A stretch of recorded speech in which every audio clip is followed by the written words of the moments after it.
क्योंकि इनका कार्यकाल खत्म हो रहा है और निश्चित रूप से एक बड़ी उपलब्धि हासिल करने के बाद क्या लग रहा है सर, TRE 3 की आपने कल्पना नहीं की होगी कि हमारे कार्यकाल में हम खुद इसकी घोषणा कर पाएंगे? नहीं, मैंने तो नहीं सोचा था इसके बारे में, लेकिन जैसा मैंने बताया कि हमारी तैयारी तो बहुत सुदृढ़ हो चुकी है। हमारा यहाँ पर आयोग में टीम बन चुका है, सॉफ्टवेयर बन चुका है और सब लोग ट्रेंड हो चुके हैं।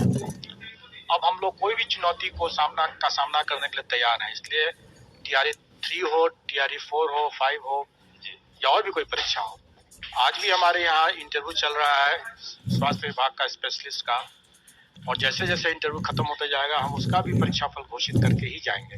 कैलेंडर की तारीख बदल गई, अगस्त की वजह जो है अब मार्च में परीक्षा में ली जाएगी, तो एक बड़ा अचीवमेंट आयोग के लिए भी होगा और बड़ी चुनौती सरकार के लिए भी होगी। आयोग के लिए तो चुनौती है, लेकिन जैसे मैंने बताया कि अब हम लोग पूरी तैयार हैं। हम लोग कोई भी चुनौती होगा हम लोग उसको फेस करेंगे। जी, सवाल ये है कि जिस प्रकार से डोमिसाइल को लेकर पिछले बार भी सवाल उठा था, इस बार क्या TRE 3 में डोमिसाइल लागू हो रहा है, ये जानकारी ली गई? देखिए, कोई भी नीतिगत निर्णय जो है वो सरकार लेगी। हमारे पास अभी इसके लागू करने की कोई सूचना नहीं है। अपियरिंग कैंडिडेट के लिए क्या कहेंगे, चूंकि स्टेट की बात होगी या बाकी जो DLED है सभी लोग इंतजार में? देखिए, हमें इसके बारे में अभी विभाग से कोई निर्देश नहीं है, तो हम तो अपने पुरानी परिपाटी के रूप से ही करेंगे कि आवेदन की अंतिम तिथि तक जो भी अभ्यर्थी होंगे, जो भी आवेदक होंगे, उनको योग्य होना होगा, एलिजिबल होना होगा। जी, नहीं तो हम नहीं लेंगे। अच्छा, ये मैं जरा हम चाहेंगे तारीख के बारे में फिर से बता दें, आपकी फरवरी में क्या तारीख है फॉर्म फिलअप करने की और एग्जाम कब से? अभी हम लोगों ने जो तय किया है उसके हिसाब से 10 फरवरी से 23 फरवरी तक आवेदन आमंत्रित किया जाएगा और 7 मार्च से 17 मार्च तक परीक्षा होगी। बिल्कुल, पिछले बार भी एक रिकॉर्ड आपने बनाया था रिजल्ट असमय जारी करके, इसलिए हम कह रहे हैं क्योंकि एक सप्ताह 10 दिन में अगर रिजल्ट जारी हो जाए इतनी बड़ी संख्या में अभ्यर्थियों के शामिल होने के बाद, इस बार क्या रिकॉर्ड ब्रेक करेंगे फिर? हाँ, लगता तो है। हम होली कर है, सकते हैं। होली है। देखिए, कोई भी चीज जो होता है उसके लिए प्रॉपर प्लानिंग और होमवर्क की जरूरत होती है जी, और वो हम लोगों ने कर रखा है और हमें उम्मीद है कि TRE 3 के समय में भी हम लोग इसको पहले से करके रखेंगे। जी। इसलिए मेरा मानना है कि परीक्षा समाप्त होने के 15 दिन के अंदर में हम लोग रिजल्ट दे सकते हैं। तो प्रथम परीक्षा अगर 7 तारीख को है तो 22 के आसपास में हम लोग दे सकते हैं। क्वेश्चन का लेवल क्या होगा? चूंकि आपने कट ऑफ की बात की तो आपने कहा कि अभ्यर्थी जो होते हैं कट ऑफ खुद उन पर निर्भर करता है कि कितना जाएगा। इस बार क्या कहेंगे, क्या अंदाजा है आपका कि अभ्यर्थियों की संख्या, कट ऑफ या फिर क्वेश्चन का लेवल? अभी तो मैं कुछ भी नहीं कर सकता हूँ उसके बारे में, क्योंकि कट ऑफ, बेशक कट ऑफ जो है वो अभ्यर्थी के प्रदर्शन पर और हमारे क्वेश्चन के जो स्तर है उस पर निर्भर करेगा और अभी दोनों ही चीज अननोन है, इसलिए मैं इस विवाद में नहीं कर सकता कुछ भी। ये तो सर जानकारी मिल गई होगी कितनी संख्या में वैकेंसी आ रही है? नहीं, अभी हमें इसकी सूचना नहीं है।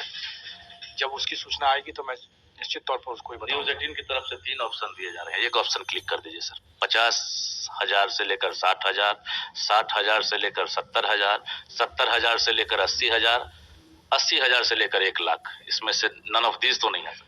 मैं इसमें ये कहूंगा कि मोर देन 0, और इससे अधिक मैं कुछ नहीं बोल सकता हूँ। चलिए एक और सवाल सर, चूंकि सप्लीमेंट्री रिजल्ट, ये एक बड़ी संख्या होगी, छोटी संख्या नहीं है। मेरे ऑप्शन के आसपास है। आपका ऑप्शन तो बहुत विस्तृत है और उसमें तो कहीं ना कहीं तो वो फिट करेगा ही। गजब। सप्लीमेंट्री रिजल्ट को लेकर निराशा हाथ लगी। अभ्यर्थी की तरफ से अगर बात किया जाए तो उन्होंने अतुल प्रसाद का नाम लिया कि वो तो बहुत प्रयास किया, अपने अंतिम रिमाइंडर भी डाला था, वो भी 25 तारीख वाला पत्र वायरल हो गया। क्या लग रहा है कि जाते जाते आपके अंदर एक मलाल रह गया कि TRE 2 के अभ्यर्थियों के लिए आपने घोषणा कर दी थी लेकिन रिजल्ट नहीं जारी हो सका? देखिए, पहली बात कि लोग इसको ज्यादा समझ रहे हैं। मैंने ये घोषणा किया था कि मैं इस पर काम कर रहा हूँ। मैंने ये नहीं घोषणा किया था कि किस तारीख को निकाल रहे हैं, किसका निकाल रहे हैं, कितनी संख्या में निकाल रहे हैं, ऐसी कोई घोषणा मैंने नहीं किया था। और दूसरी बात कि ये जो मैंने घोषणा किया कि मैं इस पर काम कर रहा हूँ, वो उस समय सभी तीनों विभागों के द्वारा लिखित में सप्लीमेंट्री रिजल्ट के लिए अनुरोध किया हुआ था। उसके बेसिस पर मैंने ये बातें किया था। अब उसके बाद शिक्षा विभाग ने किन कारणों से उसको विड्रॉ किया वो तो मैं नहीं जानता हूँ, और अगर मेरा उसमें कोई व्यक्तिगत अगर मतांतर अगर हो भी अगर उस पॉइंट पर, लेकिन एक संस्था के रूप में मैं शिक्षा विभाग के क्षेत्राधिकार में नहीं जा सकता हूँ और न ही वो मेरे क्षेत्राधिकार में प्रवेश कर सकते हैं। तो इसलिए हम लोग इसमें एक साथ हैं, और शिक्षा विभाग ने जब सप्लीमेंट्री के मना किया रिजल्ट के लिए तो मैं उसके लिए भी तैयार हूँ, और शिक्षा विभाग ने जब याचना किया कि मुझे एग्जाम ही करा दीजिए आप तैयारी 3 का, तो मैं उसके लिए भी तैयार हूँ। ये 12th पास जो है मूवी उस टाइप की हालत हो गई कि अब जो है सप्लीमेंट्री का आया नहीं, टीआरई 3 में हम देंगे तो क्या भरोसा कट ऑफ हाई जाएगा, हम फेल कर जाएंगे। उनसे क्या कहना चाहेंगे सर? अभ्यर्थियों से तो मैं हमेशा यही कहूंगा कि आप कट ऑफ के विवाद में बिल्कुल ना पड़े। कट ऑफ का निर्धारण किसी एक अभ्यर्थी पर निर्भर नहीं करता है। हम कितना भी अच्छा पढ़ाई कर लें, लेकिन हमसे भी ज्यादा अच्छा पढ़ाई करने वाले लोग हो सकते हैं, इसलिए हम उस विवाद पर ध्यान न दें। हमें अपना काम करना है, हम एक स्टूडेंट हैं, एक कैंडिडेट है, तो हमें पढ़ाई करना है, हम पढ़ाई करें और अपना बेस्ट परफॉर्मेंस करने का प्रयास करें एग्जाम में। आत्मसंतुष्टि मिल गई होगी, 2 चरण, तीसरा चरण, अब यहाँ से विदाई की तैयारी, भावुक लग रहा है। देखिए ये तो सेटिस्फैक्शन है, लेकिन मैंने शायद एक जगह अभी मैं पटना वुमेन्स कॉलेज के एनुअल डे में गया था, तो मैंने वहाँ ही बताया था कि मुझे अपने लंबे कार्यकाल के दौरान समाज कल्याण में बालिका गृह की लड़कियों को मैंने जिस तरह से रिहेबिलिटेट कराया, जो आज 5 स्टार होटल्स में फ्रंट डेस्क भी संभाल रहे हैं, हाउसकीपिंग कर रही हैं, उनको जो उन लड़कियों को जो हम लोगों ने पुनर्वासित कराया, अपने पैरों पर खड़ा किया, उनको बचा करके, उसमें जो आत्मसंतुष्टि हुई वो शायद यहाँ नहीं मिली। लेकिन इतना जरूर है कि यहाँ पर जो परफॉर्मेंस हम लोगों ने किया, ये अभी लंबे समय तक एक मील का पत्थर के रूप में रहेगा, और आने वाले समय में इससे लोग बेहतर ही करेंगे। बिल्कुल। तो बीपीएससी के चेयरमैन अतुल प्रसाद बात करते करते भावुक हो गए, क्योंकि ये महीना आखिरी है इनका बीपीएससी में, लेकिन जाते जाते इन्हें भी पता नहीं था कि टीआरई 3 की घोषणा ये खुद कर पाएंगे।